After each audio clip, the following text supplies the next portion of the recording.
Let us close the eyes for a moment, remembering omnipresent God and all the masters.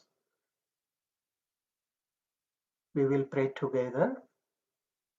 Om Sahana Vavatu Sahano Bhunaktu Sahaviryam Karavavahe Tejasvinavadhitamastu ma vidvishavahe. Om Shanti Shanti Shanti. May God protect us all. May we enjoy food together. May we meditate and pray together. May we attain wisdom through our study and discussion. May there be no conflict among us. May there be peace within and everywhere. Om. Amen. I bow to God, who is all-pervading. I bow to all the masters of Kriya Yoga lineage and all the saints and sages of all times and places. I bow to living power of God within you all.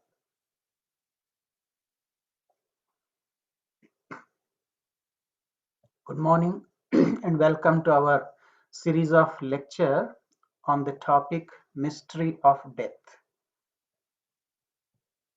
In our previous class, we had discussed that death is inevitable, and in the second chapter of Bhagavad Gita, Lord has explained that death is like changing the clothes. When the clothes become old or worn out, so we discard them and we put on new pair of clothes. Similarly, when the body becomes weak and cannot sustain life force, then soul leaves the body and after some time it assumes a new body. So it is just a transition from one life to other life. Soul is indestructible. Soul is beyond any injury or death. And soul is beyond suffering. So death is for the body, not for the soul. Now today we will discuss more about death. Death is inevitable. A question comes, can we avoid death? Ordinarily, no, but death can be postponed by taking good diet, doing regular exercises and spiritual practice so that we can enhance our lifespan to some extent. But still, we cannot avoid death. It is a process. Life and death both are the two shores of the same river of our life. Now, in Bhagavad Gita, Lord has discussed about this death, that death is inevitable. In the second chapter, 27th verse, Lord Krishna has explained, जातस्य हि ध्रुवो मृत्युः ध्रुवं जन्म मृतस्य च तस्मात् अपरिहार्यर्थे न त्वं शोचितुम् अर्हसि. It is certain that after birth, death is inevitable, and after death, birth is bound to occur. So Arjuna, you should not lament over the inevitable. So both are process. So we cannot avoid. One who is born is surely going to die, and one who is dying is again going to be born. If you see in Bhagavatam, 10th book, first chapter, 38th verse, similar teaching from Lord Krishna, Mrityur Janmavatam Vira Dehena Sahajayate Adya Va Ashabdatante Va Mrityurve Praninam Dhruva. O great warrior, death accompanies the one who is born. So today or after 100 years, there will be death, and it is certain. We cannot avoid it. So if we cannot avoid it, what to do? We have to accept it joyfully. When we talk about death, how many different forms of death do we see? So various forms which we see in our day-to-day life. I'll explain a little bit about those. One form of death, we call it apamrityu in Sanskrit. Apamrityu means sudden or untimely death. Very often we see people dying young, or even after some time of their birth, some child is dying. So it is untimely or sudden death. Another sudden death is accidental death.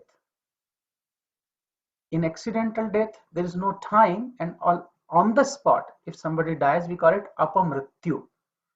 Then we say another form, akala mrityu. Kala means time, and akala means before time. So death before expected age. Now what is expected age? Expected age means it is considered that a complete life is at least 60 years. So anybody who is leaving the body before age of 60 is considered as akala mrityu, before expected age. This can also happen, akala mrityu can happen by power or curse of someone also. Then the third form we see is anumritaha. Anumritaha ya anumrityu means to follow in death. Atimrityu, atimrityu means overcoming death. Then amritaha, immortality. In the scriptures, there are certain cases where we found that people who had tremendous discipline and they were dedicated to God, so some of them became immortal. There are 8 immortals considered, like Lord Hanumana, Vibhishana, Sage Vyasa, Markandeya, Bali, and so on. So it is possible to remain immortal. Then Paramritaha, one who has overcome death. Complete death is known as Sammirtaha. Samritaha. And another death we see, some people die in coma. They go into coma stage and then they never get awareness and they leave their body in that state. So death in coma, death in war. When two countries are fighting, there is war. So in the war, there are many soldiers dying. So there is death in the war.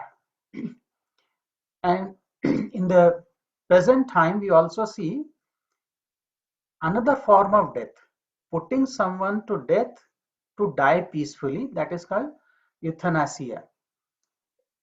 Doctors or some people consider it is a good death. Then another form we see in the society nowadays very often, which is called suicide, atmaha. And then lastly, conscious death. Conscious death means it is the death where a spiritual person consciously leaves the body after a certain ripen age. When the body is no more useful, so they just leave the body so that they can get a new body and start their practice again.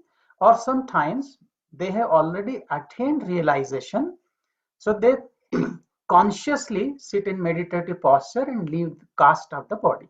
So this is known as conscious death. And some spiritual people have done this. Now question comes that all these different forms of death are mentioned. So how to deal with them?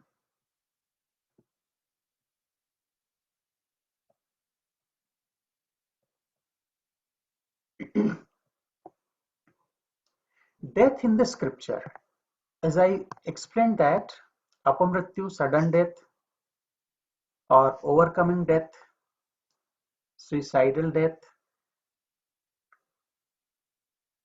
little bit about the overcoming death, because we always wish to live longer and maybe for the time of infinity.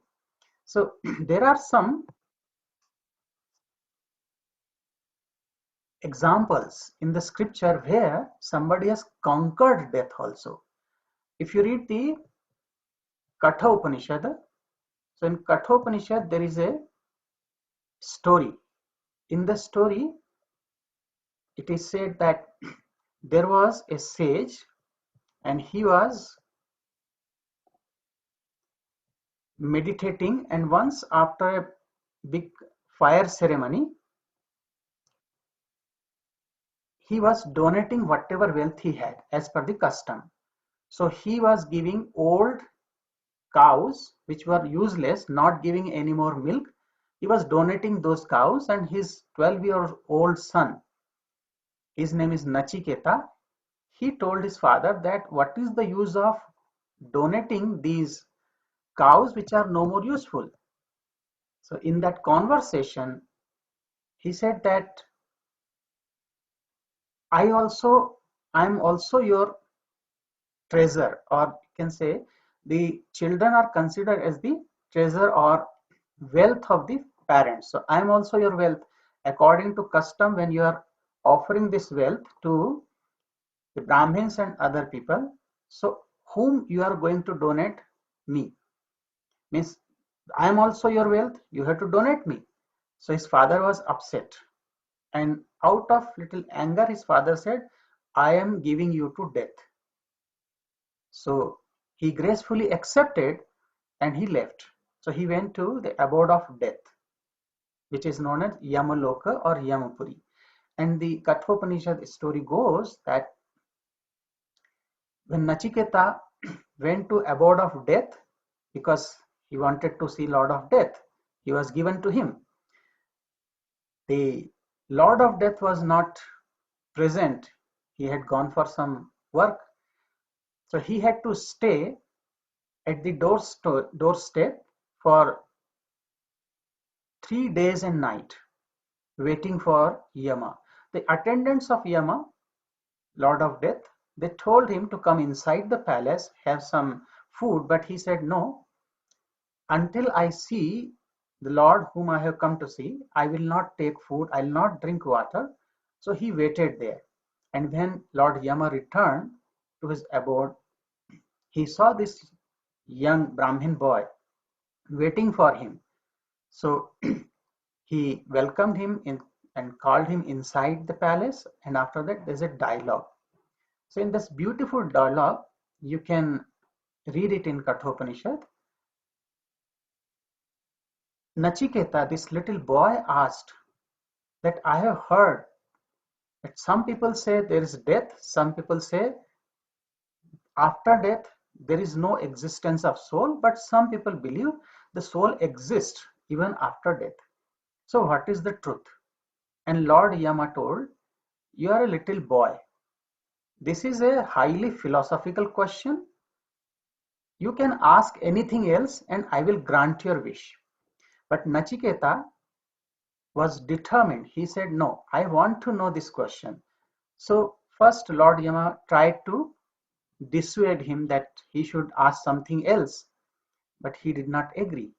So this little boy was very firm and adamant. He wanted to know. He said, I want to know this truth. Lord Yama said that you ask for the riches, beautiful damsels, you ask for the gold, chariots, even I can offer you kingdom of the entire earth. But ask something else. The story is long, but at the end, what happens that Lord Yama got pleased with Nachiketa, this little boy, because the boy wanted to know the truth and he denied all the treasure, kingdom, any worldly pleasure. He did not ask anything, he wanted to know the truth. And truth, the mystery of life and mystery of death.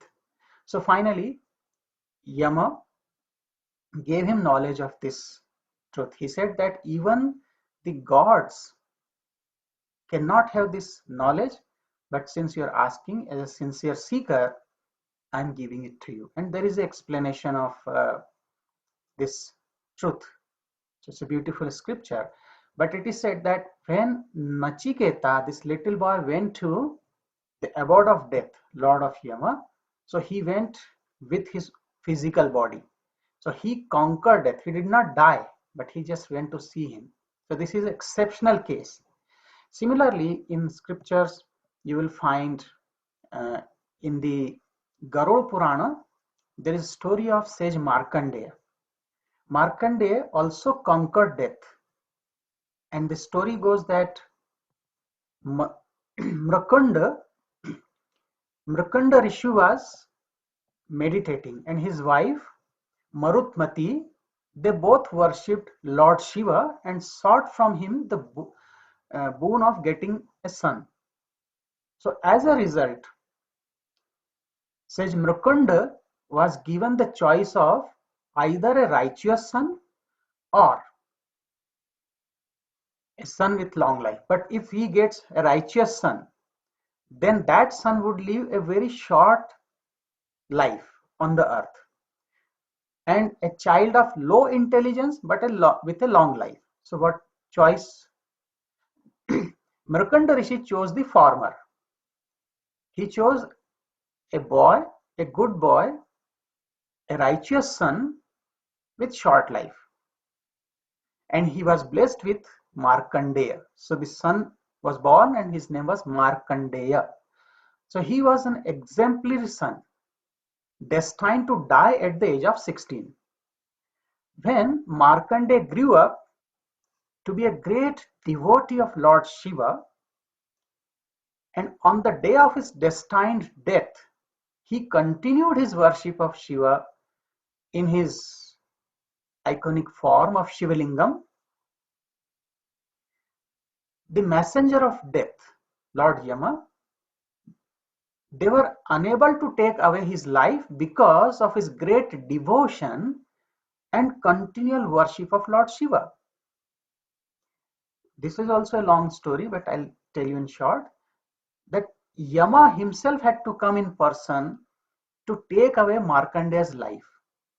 And when he threw a noose around the young sage's neck, by accident, or you can say fate, this noose landed around the Shivalingam, and out of it Lord Shiva emerged in all his fury, attacking Yama for his act of aggression.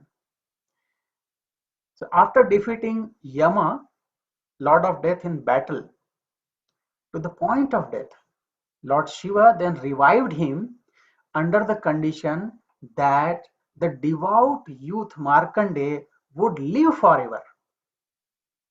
So for this act, Lord Shiva was thereafter also known as Kalantaka, the ender of death.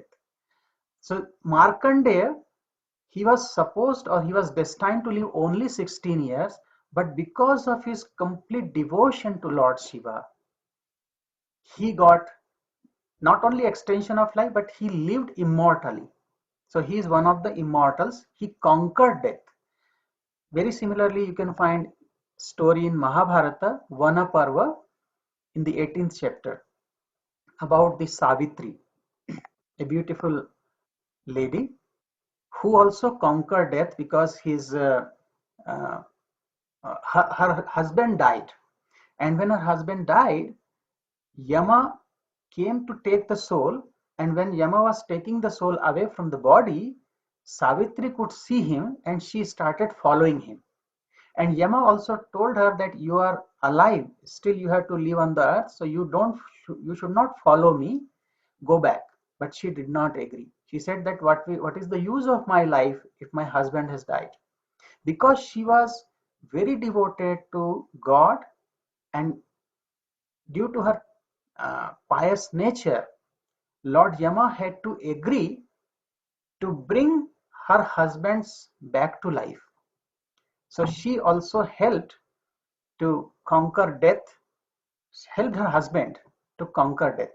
So there are a couple of examples that exceptionally one can avoid death. Otherwise, in normal course, it is not possible. A question comes that death is inevitable, no doubt, but we cannot avoid it. But can we do something about it? Yes, we can prepare ourselves. But what is happening? Most of the people have fear of death. Why do people fear death? There are a couple of reasons. Number one is people fear death due to strong attachment with the body. For example, if we live in a house maybe for 60 years, although in USA we don't stay so long because we change our houses, our job very often. But still, let's say if 60, 70 years we live in one house, naturally we get attachment with the house. Even if we sell the house, whenever we are passing by that street, we look at that what is happening, how this house is maintained. So when the soul lives in the body, it gets attached with the body, and this strong attachment of the body creates fear because we don't want to leave.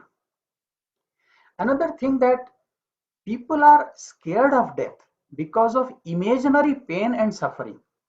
They feel that when soul leaves the body, there is so much pain, there is so much suffering, which is not really true.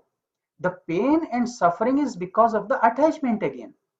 Otherwise, it's a very pleasant and just joyful transition from one state to other state. Again, the reason why people fear death is due to ignorance, because they do not know the truth. Truth is that death is only for the body, but soul is immortal. It is just changing the body. But because of this ignorance, not knowing the truth, people are fearful. In some cases, it happens that we have heard stories from others that how painful, how suffering the death time was, time of death. And those stories are in our mind. So we also think that we have to suffer. It is not necessary that everybody has to suffer or everybody will be in pain during the time of death. If we are clear in our mind, if we are devoted to God, and we accept that this is just a transition, really there is no pain. It's a just pleasant transition. So people scare because they don't know the truth. However, fear of death is the greatest fear of all different fears in living beings. There is a proverb in India: no one wants to die, no one wants to give. Everyone wants to take and everyone wants to leave. Very few people are ready to give. Nobody wants to die. Even if you are in search far and wide, you would find very few people who would say that they are ready to die.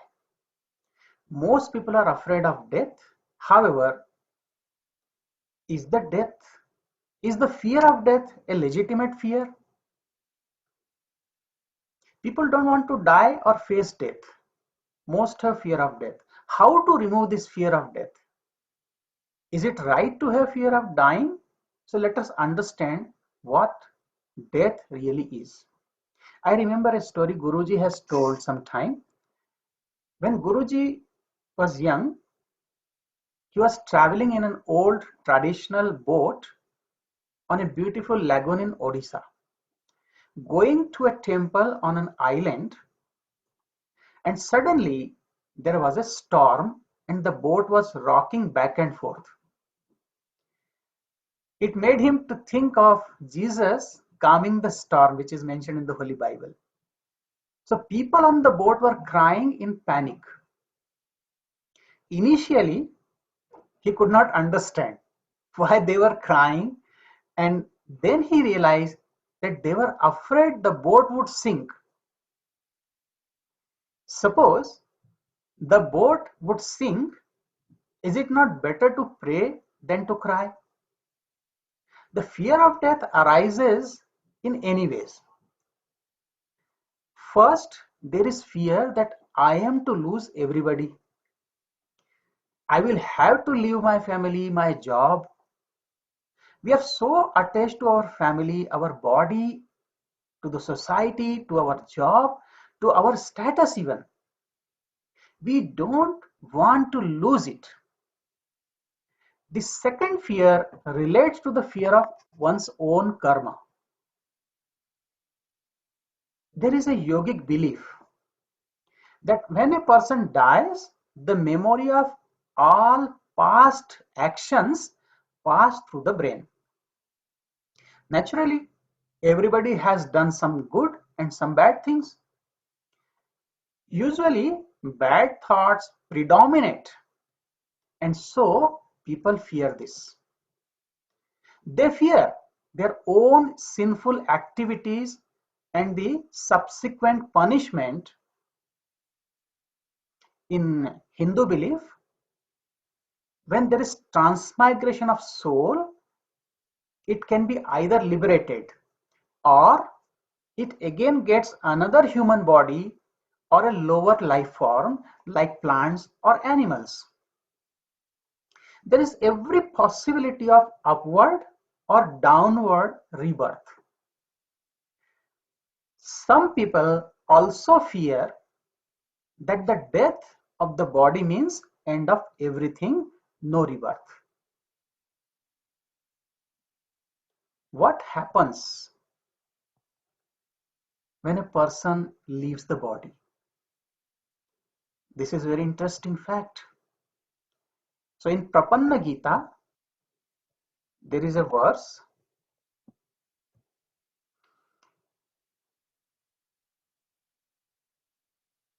prana prayana samaye kapha vata pittah कंठावरोधान विधौ smaranam kutaste. It's a beautiful teaching. When the time of death comes, the three doshas, vata, pitta and kapha, the flame, the breathing and the circulation system becomes imbalanced while choking the throat. How can one remember God in such condition?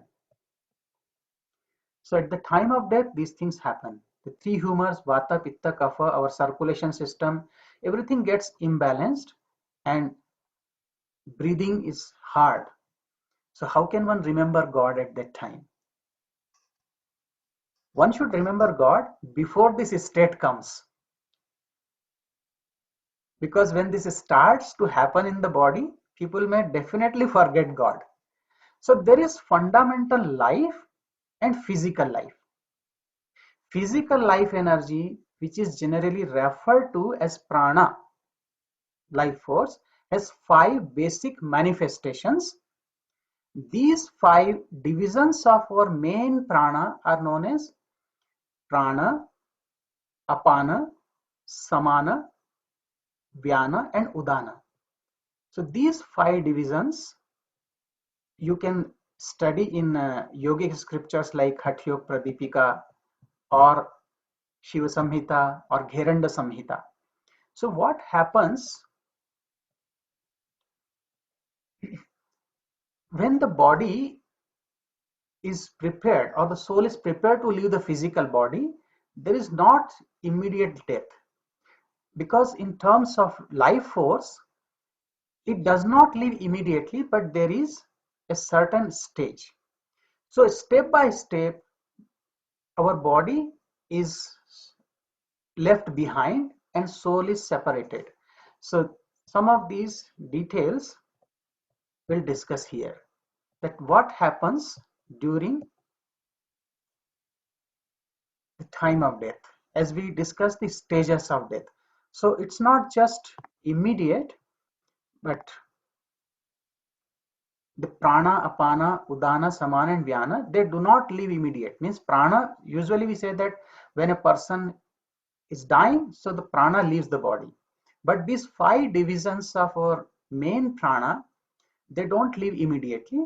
Then what happens and in what stages it happens?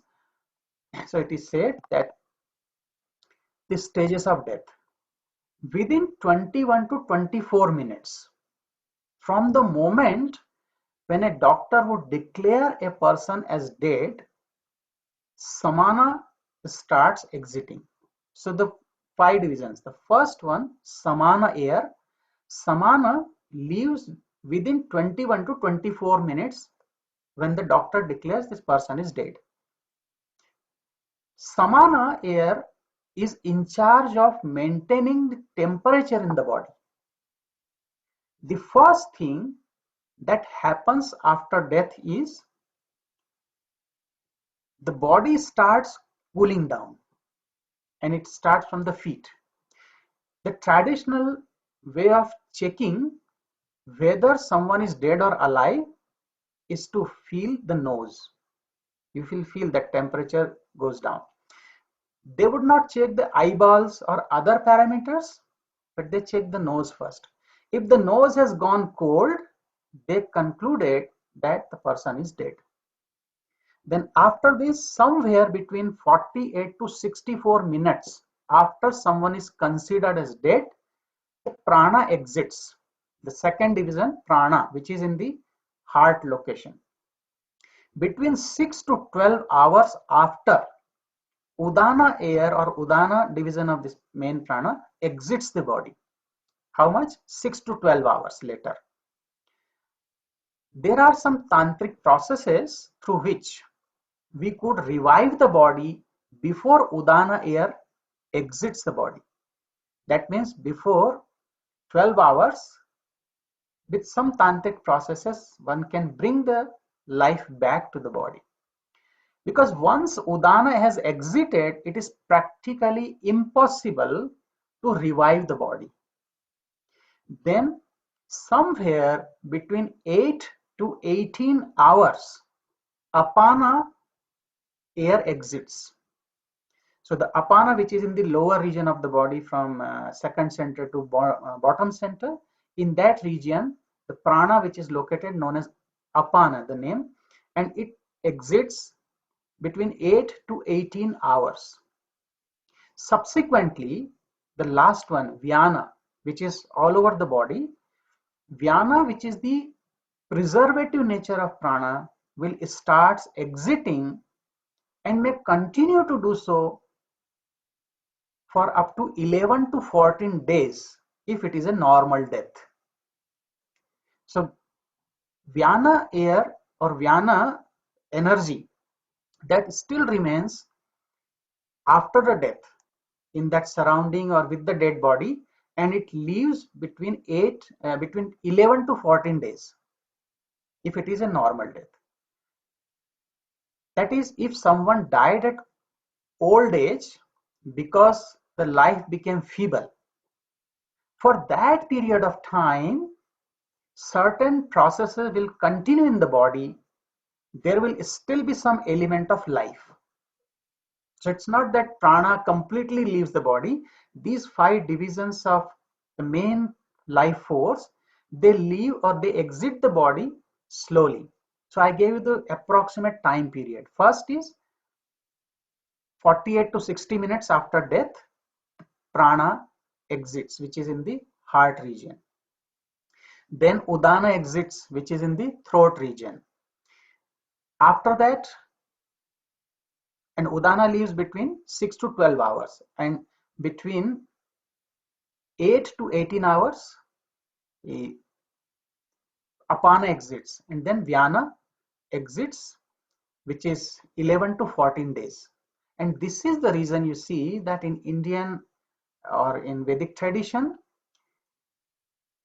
there is mourning or some rituals for 13 days, because after 13 days whatever life energy is remaining with the dead body or in the surrounding, it will also exit and merge into Mahaprana, the cosmic energy. If someone died in an accident when the life within was still vibrant, unless the body is totally crushed, the reverberations of the life will continue somewhere between 48 and 90 days. Can you imagine that somebody died in accident, sudden death, but still that life energy remains in the atmosphere for 48 to 90 days, 3 months. Now, during that time, there are things you can do for that life which is still in the atmosphere. Your experience of death is death. Your experience of death is that someone is gone. But the experience of that being is that he or she has exited the body. There's a difference. You see someone who died. So for you, the experience is that someone is gone. But the person who has died, his or her experience is just exiting the body. So still life force remains in some form. Once they have exited the body, you have no business with them anymore. You cannot recognize them anymore. And if they come back, you would be terrified. If people you love died and would pop up again, there would be terror, not love. Because your relationship is with their body or with their conscious mind and emotion. And once someone dies, those two aspects are left behind. The conscious mind, emotions, and the body, they are left behind. So what relations do you still have? Now, when we are discussing that soul leaving the body, so it is said in the body there are 9 doors. In Bhagavad Gita, there's a beautiful verse. Navadvare pure dehi naiva kurvanna karayan, means this body is made up of 9 doors. What are these 9 doors? In 5th chapter of Bhagavad Gita, 13th verse, Sarva karmani manasa sanyasyaste sukham vashi navadvare pure dehi naiva kurvanna karayan. The embodied beings who are self-controlled and detached reside happily in the city of 9 doors, free from thinking that they are doers or the cause of anything. So what are these doors? 2 eyes, 2 ears, 2 nostrils, then mouth, anus, and genital. So when a person dies, a person may leave the body through any of these doors. Means the prana leaves from any of these doors, and that decides what will happen to this soul for the next lifetime. Although in the Jnana Sankalini Tantra, there are 11 doors mentioned in the body, and they include navel and fontanelle. However, we just say that 9 doors. Sometimes you can see when people die, they pass urine or stool.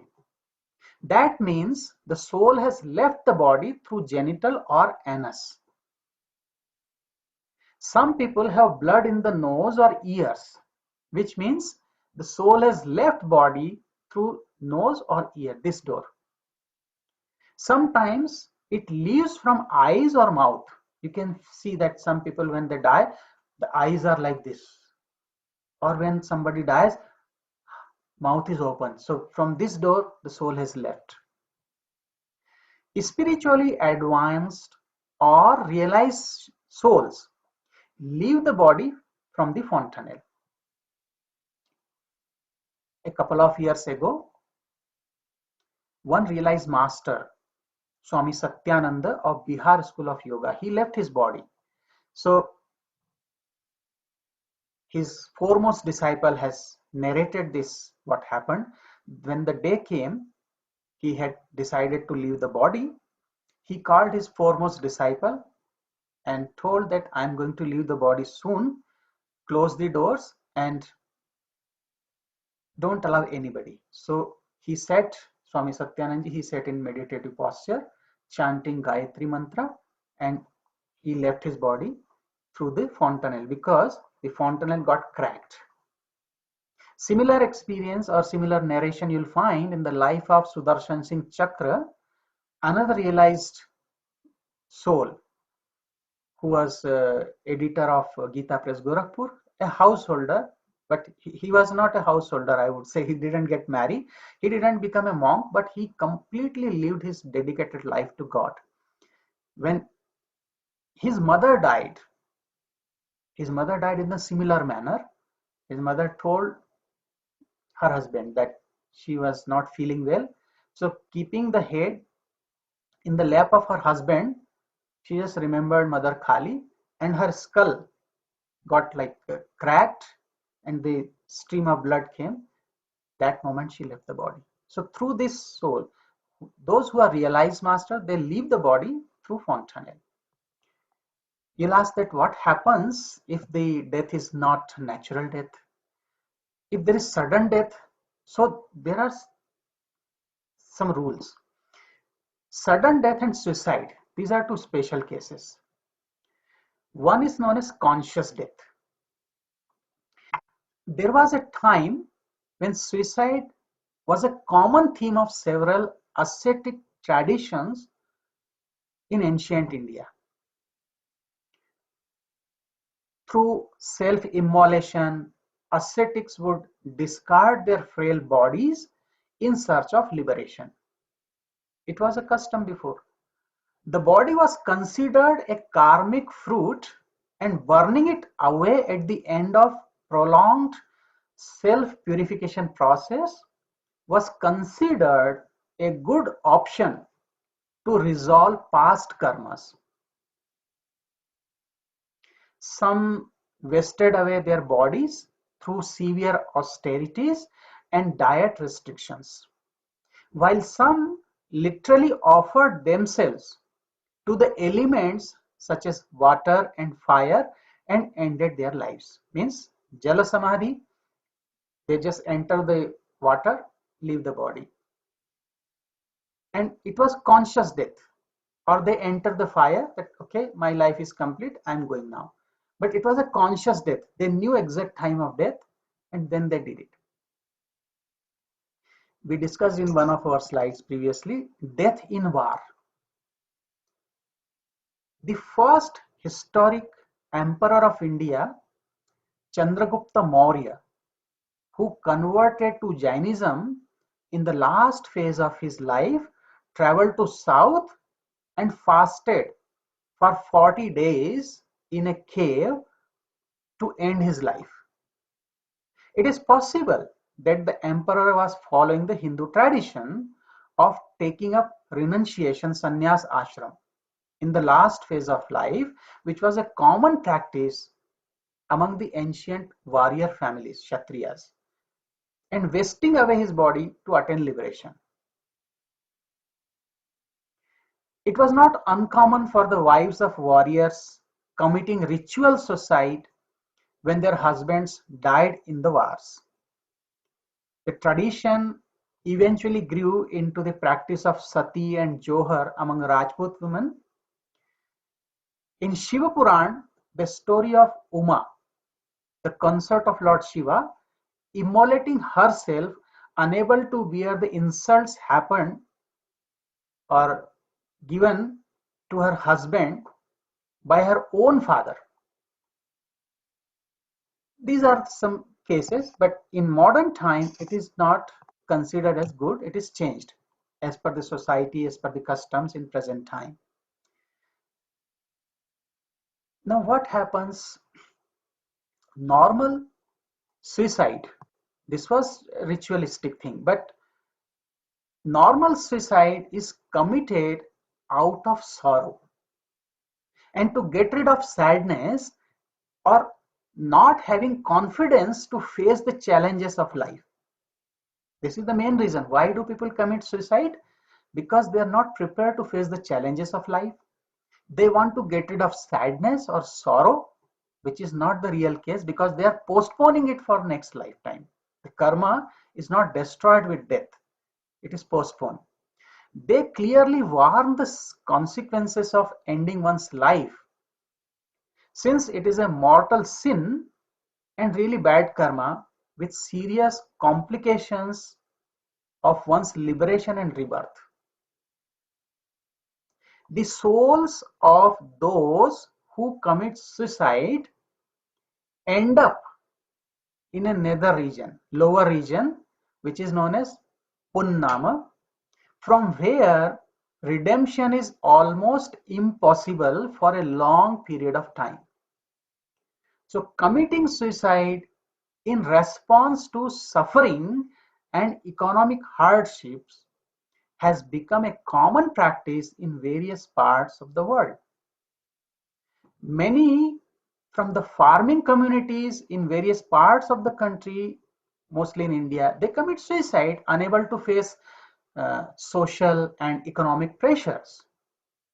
Sometimes people commit suicide even for frivolous reasons, such as the failure in academic test or death of a film star or a politician.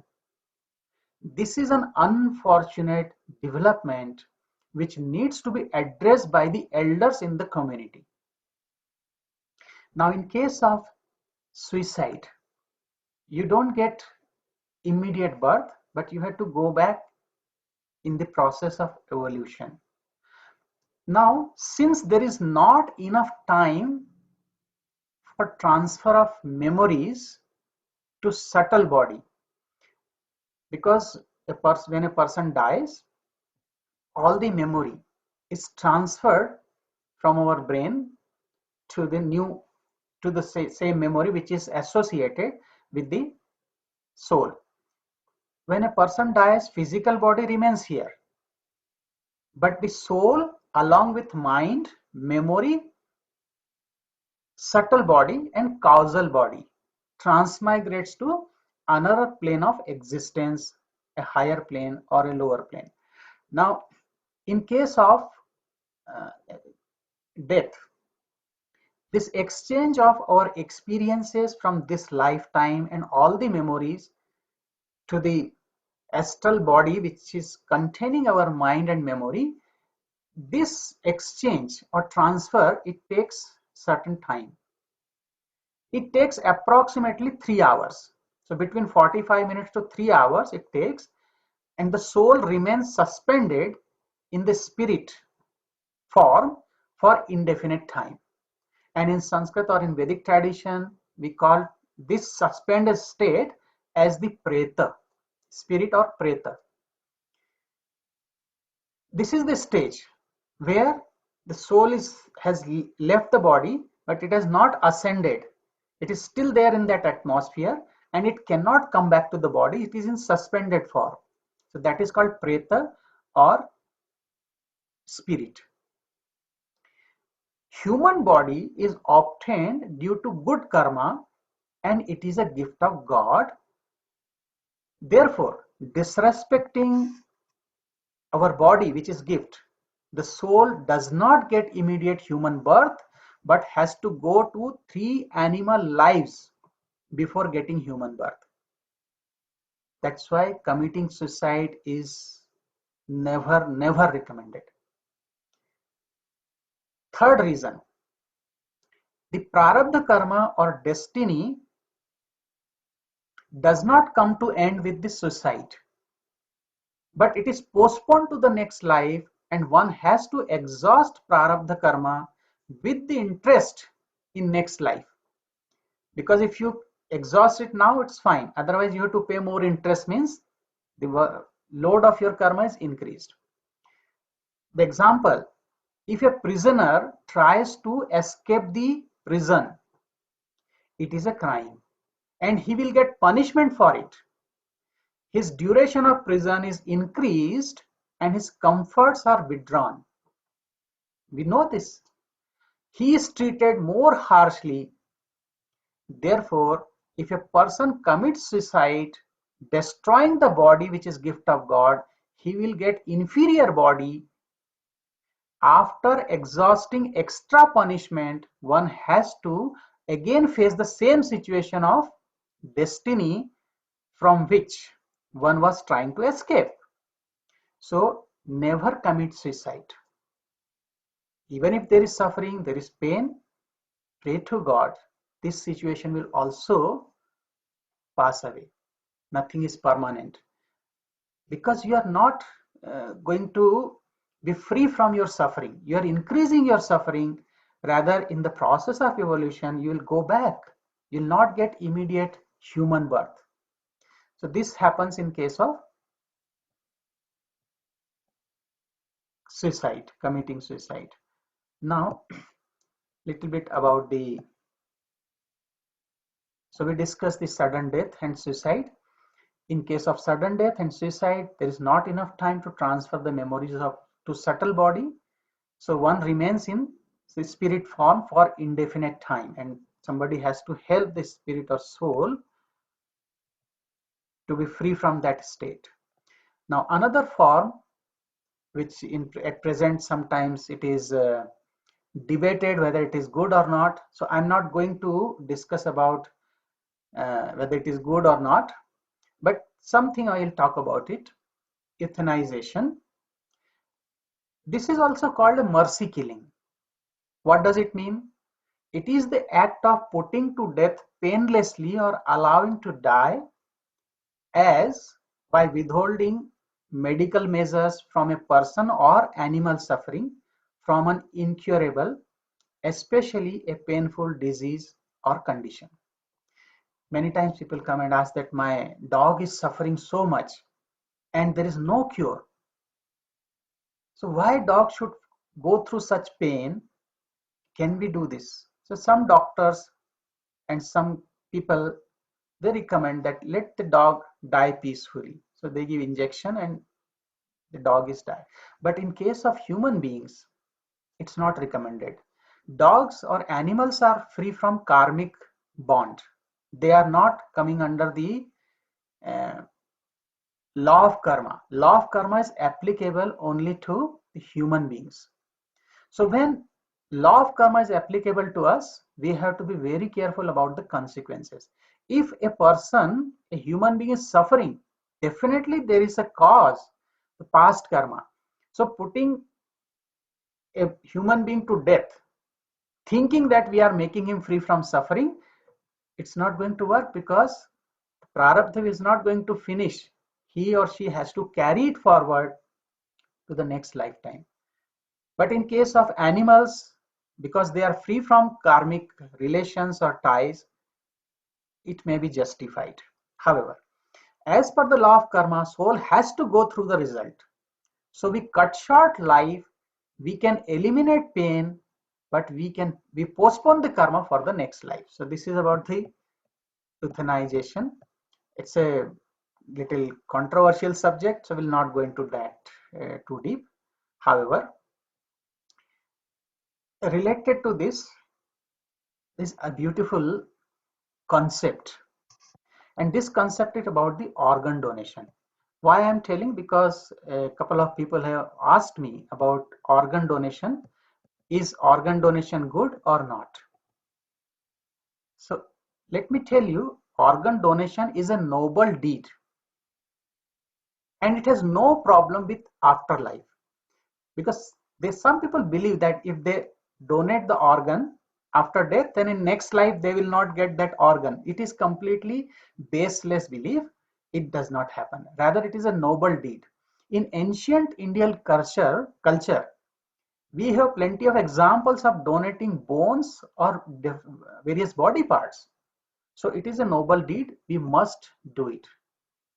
I recommend that we should donate. I myself, and I have seen Guruji also donating blood very often. So donating blood, no problem. I have donated a couple of times. We should help people saving their precious lives by donating our healthy organs. I'll tell you interesting story or incident. You can find it on internet also. This incident happened in Brazil. One of the richest and most powerful men in Brazil, then Chiquinho Scarpa, his name. He made waves when he announced plans to bury his $1 million Bentley, a very expensive car. So he declared that he was going to bury his car, this expensive car. So he could drive around the afterlife in style. That whenever he leaves the body, so after that he could get this car in the heaven and he could drive. He received lots of media attention and he was also criticized for the extravagant gesture. Why wouldn't he donate the car to charity? How out of touch with reality is this guy? He still went ahead with the ceremony. But there is a twist. It was announced, advertised, and people were curious. A lot of people gathered. So when he was about to bury the car, and just to tell you, he has a very big house, and I have seen that house in Sao Paulo, Brazil. So in that he had already prepared a ditch, he and where he could bury the car. So moments before lowering the car in the ground, he revealed his genuine motive to the crowd who was gathered there to observe. He said that my motive was not to bury the car, but I wanted to tell you that as you think this car is, you are going to bury this car, but it's not going to be of any use. Instead of you wanted to donate. So similarly, when we bury our body after death, there are lots of organs which are still functioning or in good condition, and these organs will go as waste. Instead of that, if we donate these organs, we can save the life of someone. He told the crowd that people condemn me because I wanted to bury $1 million Bentley car. In fact, most people bury something a lot more valuable than my car. Scarpa said during the speech at the ceremony, they bury hearts, livers, lungs, eyes, kidneys. This is absurd.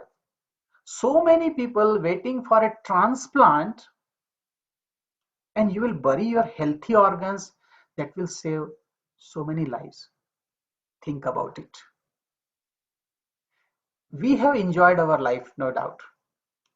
But if after death we are not going to use these organs, but if somebody can be saved by donating, it is a noble deed. And it's not going to affect your next life. Rather, you will get virtues of such a great or good deed. However, there is another form of death which we did not discuss before. It is known as Ichha Mrityu. Ichha Mrityu means death at will. What does it mean? At the time of death, cast off the body the way you want. Like in Mahabharata, grandfather Bhishma, he was granted the wish that he could die at will. So even though he was lying on the bed of arrows, his body was completely pierced with the arrows, but he did not leave the body. He was waiting for an auspicious moment.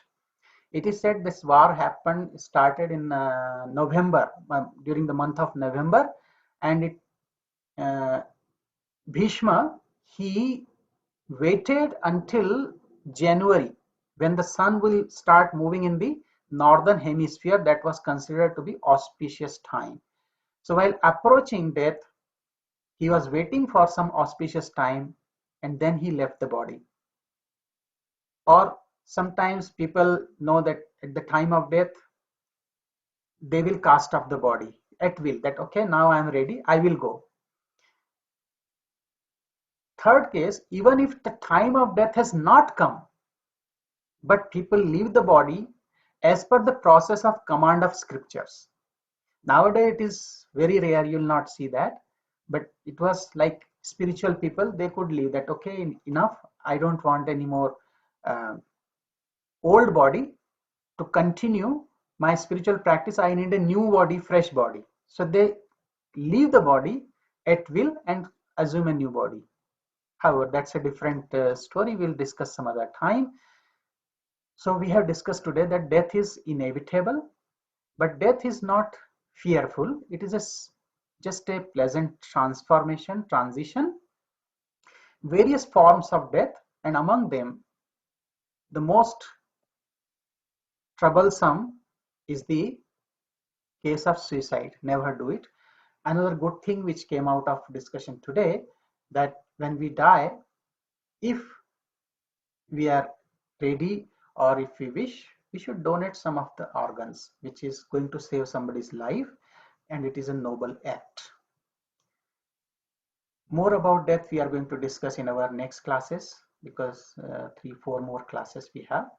So this much for today.